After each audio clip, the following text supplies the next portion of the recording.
الله فلا مضل له ومن يضلل فلا هادي له وأشهد أن لا إله إلا الله وأشهد أن محمدا عبده ورسوله أما بعد فإن أصدق الحديث كتاب الله وأحسن الهدي هدي محمد وشر الأمور محدثاتها وكل محدثة بدعة وكل بدعة ضلالة وكل ضلالة في النار.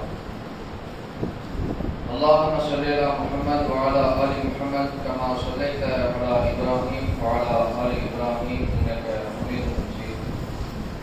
اللهم بارك على محمد وعلى آل محمد كما باركت على إبراهيم وعلى آل إبراهيم إنك حميد مجيد. رب اشرح لي صدري ويسر لي أمري واحلل عقدة من لساني يفقهوا قولي. وعلى الله فليتوكل المؤمنون فتوكلت على الله. புகழும் புகழ்ச்சியும் அகில உலகையும் படைத்து பராமரித்துக் கொண்டிருக்கக்கூடிய ஏகனாகிய அல்லாஹ்விற்கு உரித்தாகட்டும். அவனது சாந்தியும் சமாதானமும் மன்றாத எவரும் கருணையும் குர்ஆன் சுன்னாவை வாழ்க்கை நெறியாக ஏற்று பின்பற்றக்கூடிய அனைத்து நல்லடியார்கள் மீதும் குறிப்பாக அல்லாஹ் ரப்பல் ஆலமீன் கடமையாக ஆக்கியிருக்கக்கூடிய புனிதமிக்க ஜுமாவினை நிறைவேற்றுவதற்காக இங்கு ஒன்று கொண்டிருக்கக்கூடிய நம் அனைவர்கள் மீதும் உண்டாகட்டும்.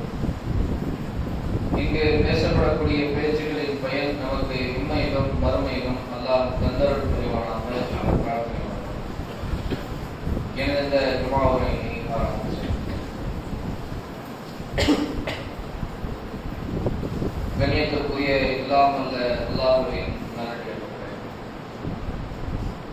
அல்லாஹ்வுடைய மகத்தான மாபெரும் அருளால் நாமெல்லாம் லா இலாஹ இல்லல்லாஹ் அல்லாஹ்வை தவிர வணக்கத்திற்கு தகுதியானவன் வேறு யாரும் இல்லை என்கிற ஏகத்துவ கொள்கையையும் முஹம்மது ரசூலுல்லாஹ் முஹம்மது நபி ஸல்லல்லாஹு அலைஹி வஸல்லம் அவர்கள் அல்லாஹ்வுடைய தூதரும் நபியும் ஆவார், பின்பற்றுவதற்கு தகுதியானவர் அவரை தவிர வேறு யாரும் இல்லை என்கிற தூதுத்துவ கொள்கையையும் ஏற்ற முஸ்லிம்களாக வாழ்ந்து கொண்டிருக்கிறோம்.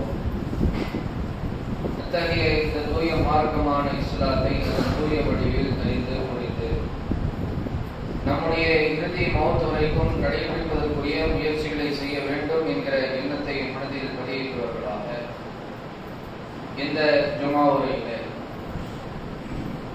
குர்ஆனை செவியுறுப்போம் என்கிற தலைப்பின் கீழாக இஸ்லாமிய மார்க்கம் சொல்லித்தரக்கூடிய ஒரு சில முக்கிய உபதேசங்களை உங்களுக்கும் எனக்குமாக நினைவுபடுத்துகிறது.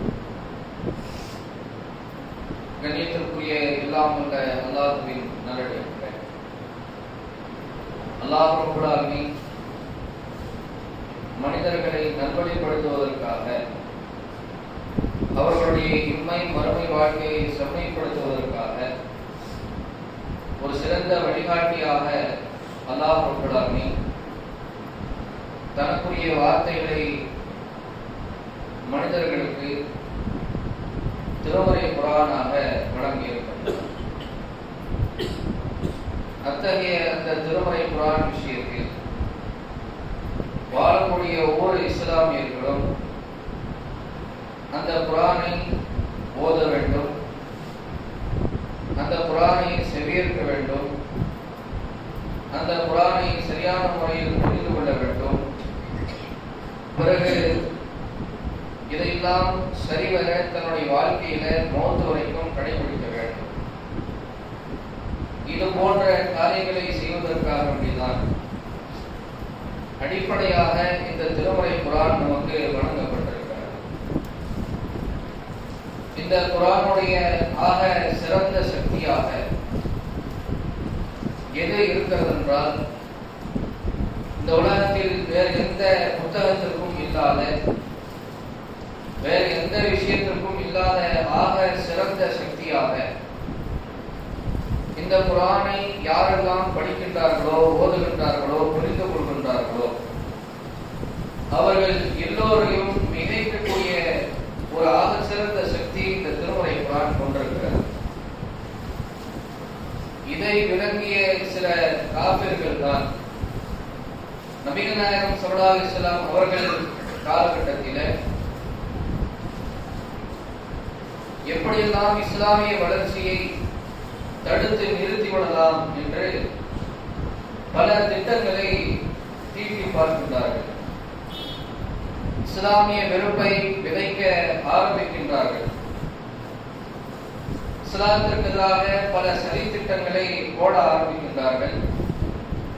அப்படி பல திட்டங்கள், பல சதி திட்டங்கள் எல்லாம் செல்லுபடி ஆகாத நேரத்தில் ஒரு முக்கியமான பிரச்சாரத்தை அந்த காபிர்கள் கையில் எடுத்து செய்தார்கள் என்பதை அல்லாஹ் ரப்பல் ஆலமீன் திருமறை குர்ஆன்ல 41வது அத்தியாயம் சூரா ஃபுஸ்ஸிலத்ல 26வது வசனத்துல சொல்லி காட்டுகிறார்.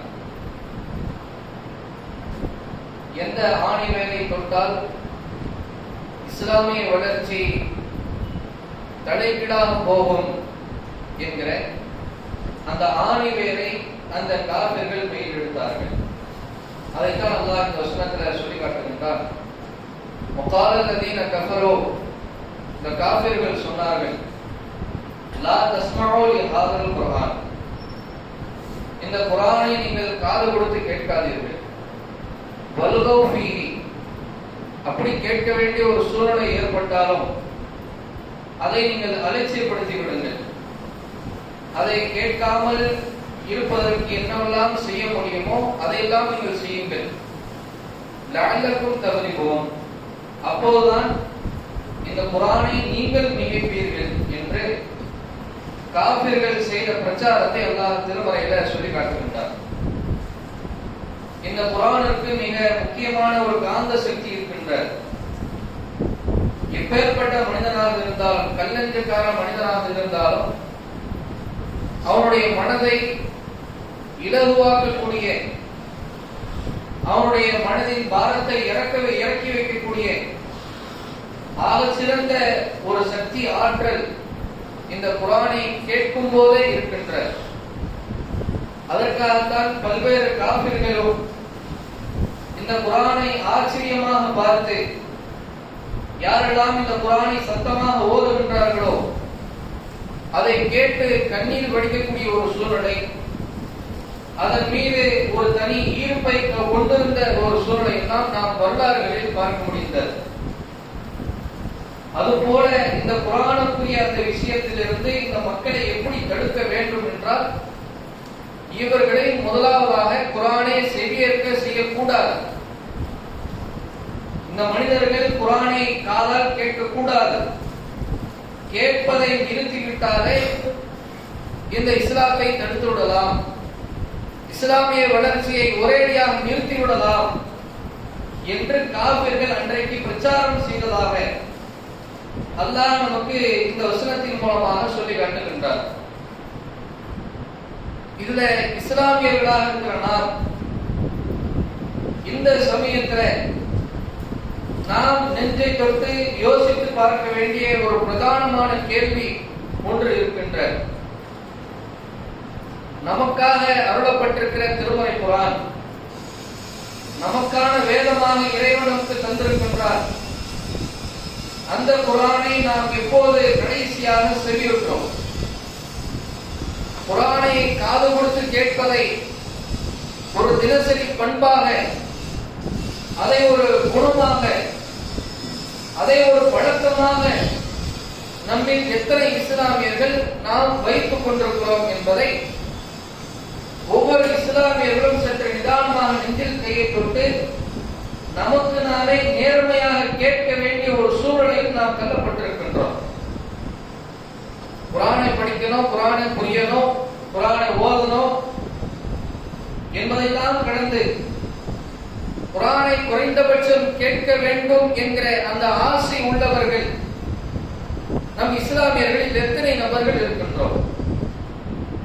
அதை ஒரு வணக்கமாக, அதை ஒரு இபாதத்தாக, அதை ஒரு நற்செயலாக, ஒரு அமலாக நம்மில் எத்தனை நபர்கள் கருதி கொண்டிருக்கிறோம்?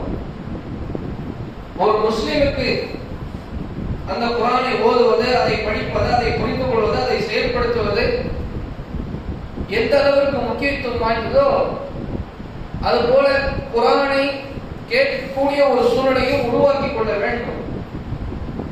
அதை ஒரு ஈர்ப்பாக, அதை ஒரு ஆசையாக, அதை ஒரு விருப்பமாக ஒவ்வொரு இஸ்லாமியர்களும் வைத்திருக்க வேண்டும் என்பதைத்தான் இஸ்லாம் நமக்கு வலியுறுத்துகின்றார். நபிகள் நாயகம் ஸல்லல்லாஹு அலைஹி வஸல்லம் அவர்களும் இதையே தனக்குரிய ஒரு விருப்பமான பண்பாக வைத்திருந்தார்கள் என்பதை நம்மால் பார்க்க முடிகிறது. அப்துல்லாஹ் பின் மஸ்ஊத் ரலியல்லாஹு அன்ஹு அவர்களிடத்தில் ரசூலுல்லாஹ் அவர்கள் ஒரு தடவை அழைத்து சொல்கிறார்கள், இக்ரா அலையல் குர்ஆன், குர்ஆனை எனக்கு ஓதி காட்டு என்று ரசூலுல்லாஹ் சொல்லி காட்டுறார். அதை கேட்டு அப்துல்லாஹ் பின் மஸ்ஊத் ரலியல்லாஹு அன்ஹு அவர்கள் சொல்கிறார்கள், அல்லாஹ்வின் தூதரே, அக்ரவுல் குர்ஆன் வஹுவ உன்ஸில அலைக்க, அல்லாஹ்வின் தூதரே, அந்த குர்ஆன் உங்களுக்கு அருளப்பட்டிருக்க, நான் எப்படி ஓதுவது என்று கேட்டப்போ ரசூலுல்லாஹ் அவர்கள் சொல்கிறார்கள், லாக்கின் உஹிப்பு அன் அஸ்மஅ மின் கைரி, என்னைதான் அருளப்பட்டிருக்கிறது, நான் தான் ஓத வேண்டும், நான் தான் அதற்கு அதிக தகுதி படைத்தவன். ஆனாலும் நான் அல்லாத மற்றவர்கள் ஓத அதை நான் காது கொடுத்து கேட்க எனக்கு ஆசையாக இருக்கிறது, விருப்பமாக இருக்கிறது என்று ரசூலுல்லாஹி ஸல்லல்லாஹு அலைஹி வஸல்லம் தன்னுடைய விருப்பத்தை, தன்னுடைய ஆசையை பதிவு செய்ததை நம்மால் சஹீஹ் புகாரி, முஸ்லிம் போன்ற நூல்களில் பார்க்க முடிகிறது. ரசூலுல்லாஹி ஸல்லல்லாஹு அலைஹி வஸல்லம் அவர்களுக்கே இந்த குர்ஆன் அருளப்பட்டிருக்க, அந்த குர்ஆனின் மேலே உச்சகட்ட பாசத்தை வைத்திருக்கக்கூடியவர்கள் இந்த கேட்கக்கூடிய பண்பை ஒரு விருப்பமாக, ஒரு பழக்கமாக வைத்திருக்க வேண்டும் என்பதை ரசூலுல்லாஹி ஸல்லல்லாஹு அலைஹி வஸல்லம் வார்த்தைகளின் மூலமாக நமக்கு தெரிகிறது அல்லவா? நம்மில் எத்தனை நபர்கள் இதை குணமாக கொண்டிருக்கின்றோம்? குர்ஆனை நம்மில் எத்தனை நபர்களுக்கு ஓத தெரியும்? அவருடைய அரபு உச்சரிப்புகளோடு, அவருடைய முறையிலே நம்மில் எத்தனை நபர்களுக்கு தெரியும்? பல இஸ்லாமியர்களுக்கு இது ஒரு பெரிய இடையூறாகவே இருப்பதை பார்க்க முடிகிறது. தொட வைக்க வேண்டிய ஒரு சூழ்நிலை ஏற்பட்டால், நீங்க போங்க, எனக்கு குர்ஆன் ஓத தெரியாது என்பதை வெளிப்படையாக வெட்கமே இல்லாமல் சொல்லக்கூடிய ஒரு சூழ்நிலை இன்றைக்கு இஸ்லாமியர்களிடத்துல, ஆண்களிடத்துல, இளைஞர்களிடத்துல கண்கூடாக பார்க்க முடிகின்றது. நமக்காக அருளப்பட்டிருக்கிற குர்ஆன் விஷயத்தில் நாம் இந்த மாதிரி அலட்சியத்தை வெளிப்படுத்துவது எந்த அடிப்படையில் அழகு என்று யோசித்து பார்க்க வேண்டாமா? அந்த குர்ஆன் மீது உச்சகட்ட பற்றை நாம் எப்படி வெளிப்படுத்துவது?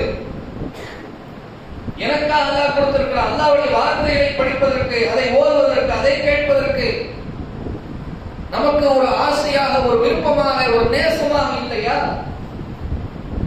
பல நபர்களுக்கு குர்ஆனை ஓத தெரியாமல் இருப்பதனுடைய ஆணிவேர் எங்கிருந்து தோன்றுகிறது என்றால், கேட்கக்கூடிய பழக்கமே இல்லாமல் போன காரணத்தினால். அந்த குர்ஆன் ஓதுவதை கேட்பது, சின்ன சின்ன சூறாக்களை ஓதுவதை கேட்பது, ஹெட்போன்ல போட்டு கேட்கிறது, வீடுகளில் அதை சத்தமாக ஓடவிட்டு கேட்பது, அதை ஒரு பழக்கமாக கொள்ளாதவர்கள் யார் இருக்கின்றார்களோ அவர்கள் தான் பெரும்பாலும் குர்ஆனை ஓத தெரியாதவர்களாக இருப்பதை பார்க்க முடிகிறது. ஏன் ஓத தெரியல? கேட்கறது இல்லை. எது காலினூடாக உள்ளத்தை தொடுமோ அது நாவுகளால் வெளிப்படையாக வந்து கொண்டே இருக்கும். நமக்கு அல்லாஹ் இந்த செவி புலனின் மூலமாக ஆக சிறந்த ஒரு அருட்கொடை தந்திருக்கின்றார். மணிக்கணக்காக உட்கார்ந்து மனப்பாடம் செய்து படித்து படித்து மனப்பாடம் செய்வதை விட காது கொடுத்து கேட்பதன் மூலமாக பல விஷயங்களை சர்வசாதாரணமாக மனப்பாடம் செய்யக்கூடிய ஒரு ஆற்றல் இந்த செவிப்புலன்கள் அல்லாஹ் நமக்கு தந்திருக்கின்றார். இதைத்தான் நம்ம கண்கூடாக இசைப்பாடல்கள் மூலமாக பார்க்கின்றோமே. எனக்கு குர்ஆன் ஓத தெரியாது, படிக்க தெரியாது, இவ்வளவு சூறாதான் தெரியும், பெரிய பெரிய சூறாலாம் எனக்கு தெரியாது என்று சொல்லக்கூடியவர்களே கண்ட கண்ட இசை பாடல்களை சர்வசாதாரணமாக பாடலாக பாடுகின்றார்களே. பாட முடிகின்றதே, எப்படி சாத்தியமாகிறது? பாடல்களை உட்கார்ந்து மனப்பாடம் செய்தாரா? இந்த பாட்டுல இந்த வரி வரும், இந்த வரி வரும்போது இப்படி ஏற்கணும், இப்படி இறக்கணும், அடுத்து வரக்கூடிய லிரிக்ஸ் இதுதான், அடுத்து வரக்கூடிய வார்த்தை இதுதான், அடுத்து இந்த அளவுக்கு மியூசிக் வரும், அதுக்கடுத்து இந்த வரிகள் வரும், அதை இந்த அளவுக்கு ஏற்றி பாடுவாரு என்றெல்லாம் இன்றைக்கு பாடல்களை சர்வசாதாரணமாக பாடக்கூடிய ஒரு சூழ்நிலை இஸ்லாமியர்களும் இளைஞர்களும் இதில் விதிவிலக்கு இல்லை என்று சொல்லக்கூடிய அளவிற்கு அதில் கை தேர்ந்தவர்களாக இருப்பதை பார்க்க முடிகிறதா இல்லையா? பாடல்களை மனப்பாடம் செய்து வைத்திருக்கிறாரு. சின்ன வயசுல கேட்ட பாடல் திடீர்னு ஓடும்போது பாட்டு ஆஃப் பண்ணிட்டா போதும், இவரே பாடலாம் மாறிடுவார். அந்த அளவிற்கு கை தேர்ந்தவராக பாடல் வரிகளை அப்படியே மனப்பாடம் செய்து வைத்திருக்கிறவராக இன்றைக்கு இஸ்லாமியர்களை பார்க்க முடிகிறது. அது மாதிரி குர்ஆன்ல சொல்ல முடியுமா, ஓத முடியுமா? ஒரு சின்ன சூறாவோ, ஒரு மீடியமான சூறாவோ அல்லது பெரிய சூறாக்களோ ஓத விட்டு கூட சேர்த்து நீங்களே ஓதுங்க என்று சொன்னால் ஓத முடியுமா? அந்த பழக்கம் இருக்கிறதா? அடுத்த வசனம் எது வரும் சொல்ல தெரியுமா, ஓத தெரியுமா? இல்லையே. நம்முடைய உள்ளத்தின் அட்டாச்மெண்ட் ஃபுல்லா சினிமா பாடல்கள்ல இருக்கின்றது.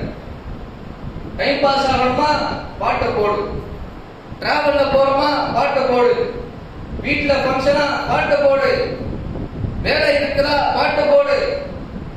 எல்லா சமயங்களிலும் குர்ஆனை ஓரம் தள்ளிவிட்டு, குர்ஆன் ஓதுவதை கேட்பதை புறக்கணித்து விட்டு எப்ப பார்த்தாலும் பாடல் பாடல் இசை பாடல்கள் என்ற அதிலேயே மூழ்கி கிடந்ததனுடைய விளைவு எல்லா பாடல் வரிகளும் மனநம் இருக்கிறது. குர்ஆன் வசனங்கள் சூறாக்கள் மனநம் இல்லாமல் போய்விட்டது. மிஞ்சி போனா 6 சூறா 10 சூறா அதையே பல வருடக்கணக்கில் ஓட்டிக்கொண்டே இருக்கிற ஒரு சூழலை இன்றைக்கு எத்தனை இஸ்லாமியர்களிடத்துல பார்க்க முடிகிறது. இதான் நம்ம குர்ஆனுக்கு கொடுக்கிற மரியாதையா, கண்ணியமா? ஏன் சலிப்பு தட்டுகிறது? தூக்கம் வர மாதிரி இருக்குதா? டிராவல்ல போயிட்டு இருக்கோம், கார்ல போயிட்டு இருக்கிறோம், தூக்கம் வராமல் இருப்பதற்காக பாடலை போடு. ஏன் குர்ஆனை போட்டால் தூக்கம் வந்துடும்? அந்த லட்சணத்தில் நாம் பயணித்துக் கொண்டிருந்தால் நாம் என்ன இஸ்லாமியர்கள்? எந்த காபிர்கள் குர்ஆனை காது கொடுத்து கேட்காதன்னு அன்னைக்கு பிரச்சாரம் செஞ்சாலோ அந்த பிரச்சாரத்தை நீங்க அவனை செய்யாமல நாம அதை நடைமுறைப்படுத்திட்டு இருக்கிறோம். நீ என்ன கேட்காதன்னு சொல்றது? நானே கேட்க மாட்டேன்.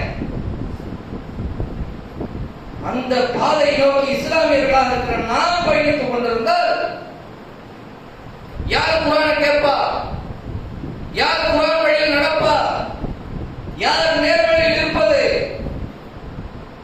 கொஞ்சம் சிந்தித்து பாருங்கள். குர்ஆனை கேட்காமல் போனவருடைய விளைவு யாருக்கும் தொலை வைக்க தெரியாது. காரணம், அதை ஒரு டிபார்ட்மெண்டாக பிரித்து விட்டோம். அது யார் படிக்கணும், யார் கேட்கணும், யார் ஆலிம் சாக்களாக இருக்கின்றார்களோ, யார் இமாம்களாக இருக்கின்றார்களோ, யார் பேச்சாளர்களாக இருக்கின்றார்களோ, நிர்வாகிகளாக யார் இருக்கின்றார்களோ அவர்கள் தான் குர்ஆனை ஓதணும். அவங்க தான் குர்ஆனை மனப்பாடம் செய்யணும். பெரிய பெரிய சூறாக்களை அவர்கள் தான் மனனம் செய்து வைத்திருக்க வேண்டும். நான் படிச்சு என்ன செய்ய போறேன்? இந்த அலட்சிய போக்கு தான் நம்ம இந்த நிலையில இந்த லட்சணத்தை கொண்டு வந்து நிறுத்தி இருக்கின்றது. நான் ஒரு முஸ்லிம், அதற்காக நான் குர்ஆனை ஓதணும், மனப்பாடம் செய்ய வேண்டும். இந்த ஒரு காரணம் பத்தாதா? நான் பேச்சாளராக இருந்து மார்க்கறிஞராக இருந்தால் குர்ஆன் ஓதணுமா? அவர்களுக்கு மட்டும்தான் இந்த குர்ஆன் அருளப்பட்டதா? ஒவ்வொரு மனிதனுக்கும் அருளப்பட்டதுதான் குர்ஆன். அந்த குர்ஆன் விஷயத்துல நாம் இந்த அளவுக்கு புறக்கணிப்பை வெளிப்படுத்திக் கொண்டிருந்தோம் என்றால் அந்த குர்ஆனை யார் படிப்பது, யார் கேட்பது? இதற்காகதான் அன்றைய காலகட்டத்தில் எப்படி குர்ஆன் ஓதப்படுவதை கேட்டு கேட்டு இஸ்லாத்தை நோக்கி படையெடுத்து வந்தார்களோ அது மாதிரி இன்றைக்கு சமூகத்தில் நான் குர்ஆன் ஓதுவதை கேட்டு இஸ்லாத்திற்கு வந்தேன் என்கிற ஒரு சூழ்நிலை எங்கே நடக்கிறது? எங்கேயாவது நடக்கிறதா?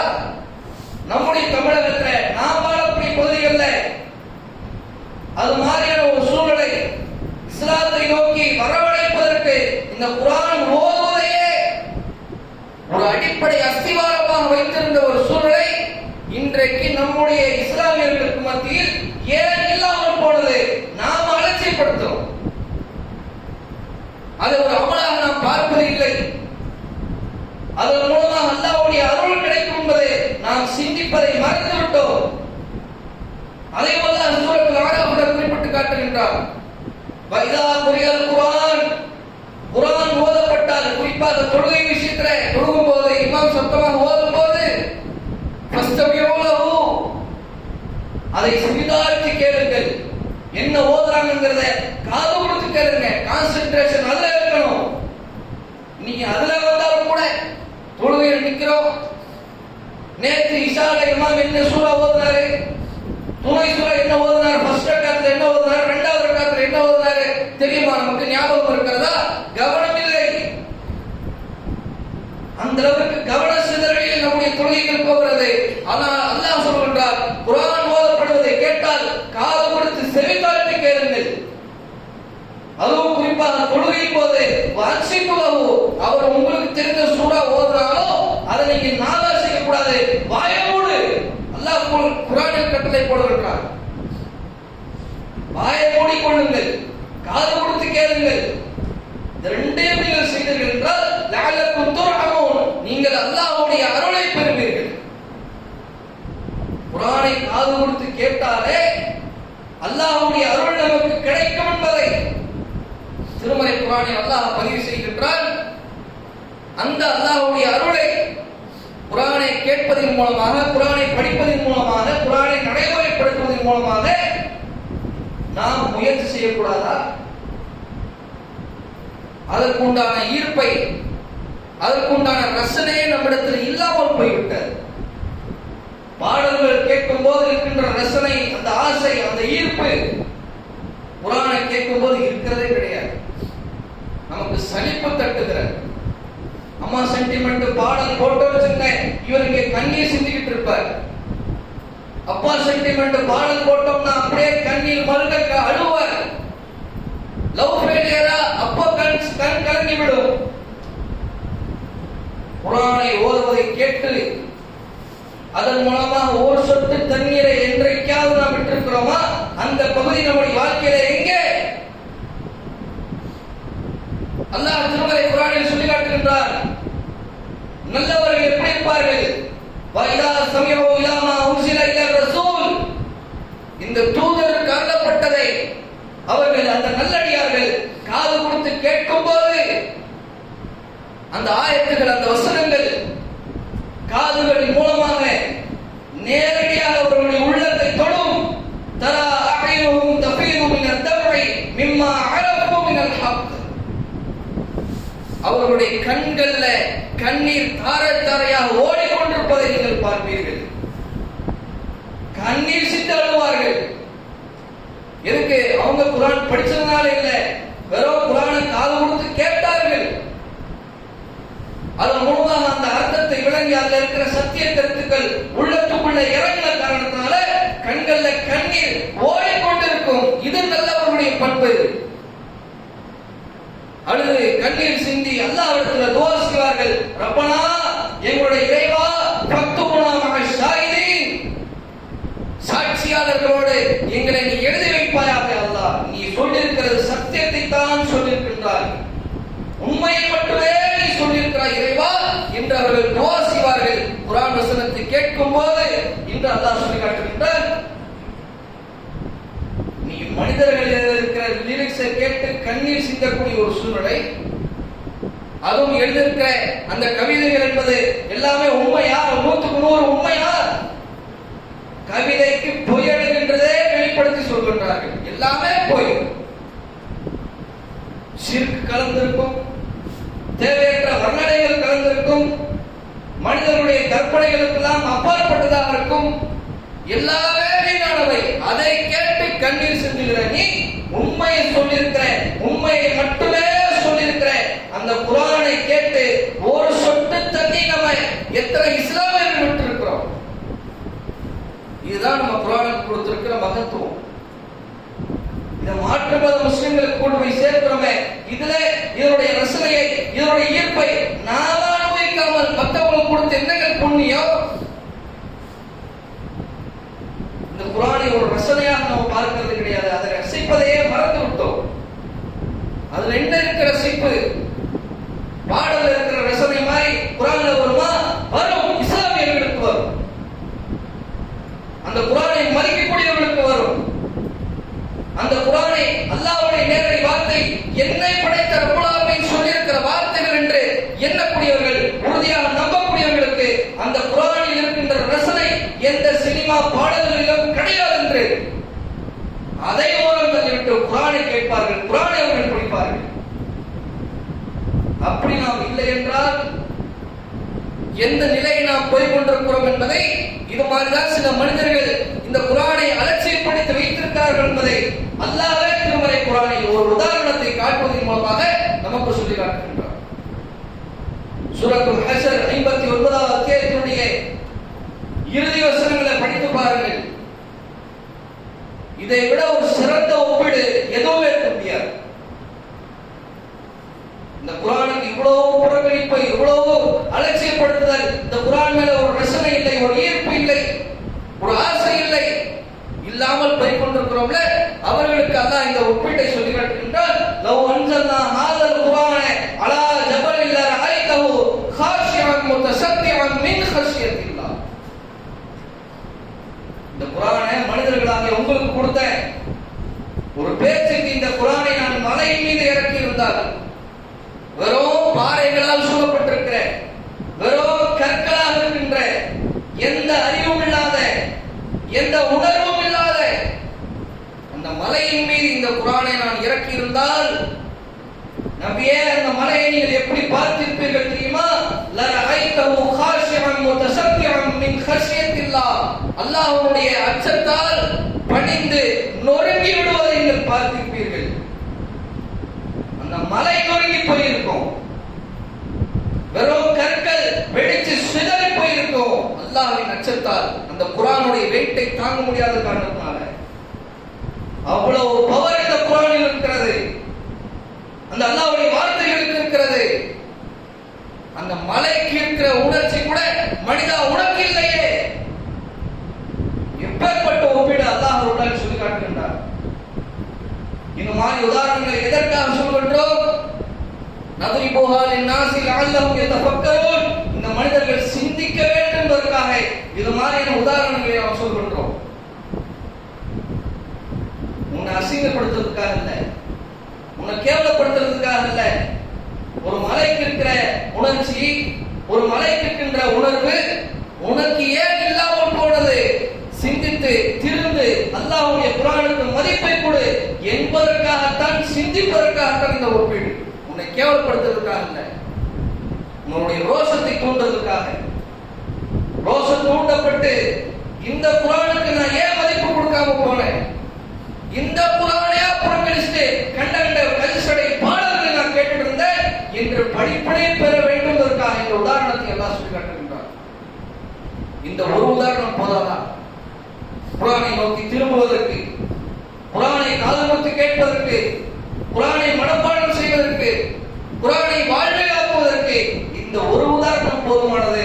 அந்த பாதை நோக்கி நாம் பயணிக்கக்கூடியவர்களாக குர்ஆனை அதிகம் செவிதாழ்த்தி கேட்டு, அதன் மூலமாக குர்ஆனின் மூலமாக ஈர்ப்பை பெற்று அந்த ரசனையை நாம் உணர்ந்து, அதன் மூலமாக நேர்வழி நடந்து நாளை மறுமையில் வெற்றி அடையக்கூடிய வாக்கியத்தை நம்மையில் அல்லாஹ் தந்தருவானாக. வாஃபர்தான அல்ஹம்துலில்லாஹ்.